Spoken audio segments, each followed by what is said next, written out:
He flagrantly violates building codes and regulations. His police make a mockery of law. He violates laws on equal employment and education. The slums are the handiwork of a vicious system of the white society. Negroes live in them, but they do not make them, any more than a prisoner makes a prison. Let us say it forthrightly, that if the total slum violations of law by the white man over the years were calculated and compared with the law-breaking of a few days of riots, the hardened criminal would be the white man. In using the term white man, I am seeking to describe in general terms the Negro's adversary. It is not meant to encompass all white people. There are millions who have morally risen above prevailing prejudices. They are willing to share power and to accept structural alterations of society, even at the cost of traditional privilege. To deny that existence, as some ultra-nationalists do, is to deny an evident truth. It is not the race per se that we fight, but the policies and ideology formulated by leaders of that race to perpetuate oppression. To sum up the general causes of riots, we would have to say that the white power structure is still seeking to keep the walls of segregation and inequality substantially intact, while Negro determination to break through them has intensified. The irony is that the white society ruefully complains that if there were no chaos, great changes would come, yet it creates the circumstances breeding the chaos. Within the general cause of riots, it is possible to identify 5 specific elements. The white backlash is a primary cause because it explains the ferocity of the emotional content of the outbursts and their spontaneity. Negroes have endured insults and humiliation for decades and centuries. But in the past 10 years, a growing sensitivity in the white community was a gratifying indication of progress. The depravity of the white backlash shattered the hope that new attitudes were in the making.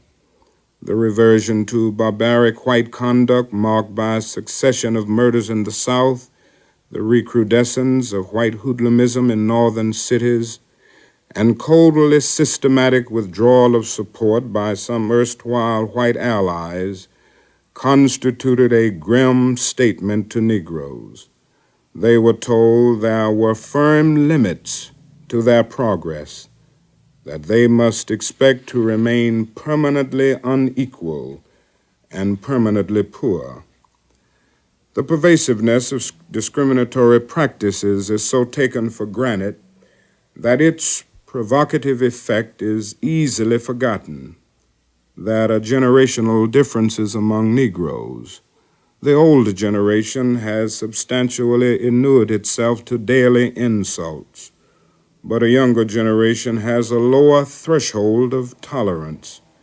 An agonizing discrimination cuts off too large a part of their life to be endured in silence and apathy. Even when a Negro manages to grasp a foothold on the economic ladder, discrimination remains to push him off after he has ascended a few rungs. It hounds him at every level to stultify his initiative and insult his being. And for the pitifully few who climb into economic security, it persists and closes different doors to them. Intimately related to discrimination is one of its worst consequences, unemployment. The United States teetered on the edge of revolution in the 1930s when unemployment ranged up to 25%. Today, in the midst of historic prosperity, unemployment for Negro youth, according to government figures, runs as high as 30 to 40% in many cities. With most of their lives yet to live, the slamming of doors in their faces can be expected to induce rage and rebellion. The fourth cause is the war in Vietnam. Negroes are conscripted in double measure for combat. They constitute more than 20% of the frontline troops in a war of unprecedented brutality, although their proportion in the population is 10%. They are marching under slogans of democracy to defend a Saigon government that scorns democracy. At home, they know there is no genuine democracy for their people, and on their return, they will be restored to a grim life as second-class citizens, even if they are bedecked with heroes' medals. Finally, a complex of causes is found in the degenerating conditions of urban life. The cities are choked with polluted air, dense traffic, and insufficient water. Public facilities are outworn and inadequate. Within this chaos of neglect, Negroes are stifled at the very bottom in slums so squalid that their equal is not to be found in any other industrial nation of the world. Most of the largest cities are victims of the large migration of Negroes. Although it was well known that millions of Negroes would be forced off the land in the South by the contraction of agricultural employment during the past 2 decades, no national planning was done to provide remedies.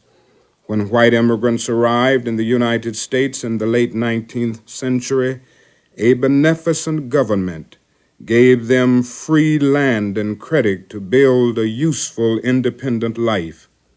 In contrast, when the Negro migrated, he was left to his own resources. He crowded the cities and was herded into ghettos. Left in unemployment are subjected to gross exploitation within a context of searing discrimination. Though other minorities had encountered obstacles, none was so brutally scorned nor so consistently denied opportunities as the Negro. All of these conditions were the fuel for violence and riots. As the social psychologist Kenneth Clark has said, it is a surprise only that outbreaks were not experienced earlier. That a thoughtful social scientist who are now acknowledging that the elements of social catastrophe have accumulated in such vast array that no remedies may be available. I am not sanguine, but I am not ready to accept defeat. I believe there are several programs that can reverse the tide of social disintegration. And beyond that, I believe that destructive as the riots may be, they have been analyzed substantially in a one-sided fashion. That is a striking aspect to the violence of riots that has stimulated little comment and even less analysis. In all of the riots taken together, the property damage reached colossal proportions exceeding $1 billion. Yet the physical injury inflicted by Negroes upon white people was inconsequential in comparison. The bruising edge of the weapon of violence in Negro hands was employed almost exclusively against property, not persons. It is noteworthy that many distinguished periodicals and leaders of the white community, even while the conflict raged, in clear terms accepted the responsibility for neglect, evasion, and centuries of injustice. They did not seek to fasten exclusive culpability on the Negro. They asked for action and a facing up to the need